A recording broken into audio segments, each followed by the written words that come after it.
इतने साल गुजर जाने के बाद अब तुम क्या करने आई हो यहाँ? फारूक से शादी कर ली थी और हमारी शादी को काफी साल हो चुके थे।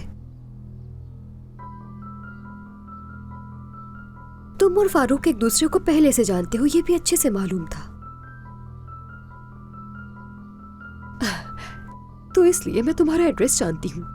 तो यानी वो ज़हरा तुम थी? हाँ, मैं ही थी। वो ज़हरा मैं ही थी। मुझे नहीं मालूम था। लेकिन ये कैसे हो सकता है? जहां तक याद है मुझे, तुम अपनी अम्मी के करतूतों की वजह से वो मोहल्ला छोड़ गई थी। जानती हो ना कि फारूक ने अपनी बीवी के बारे में लोगों को क्या बताया है? यही कि वो मेंटल पेशेंट है और घर से बाहर नहीं निकल सकते।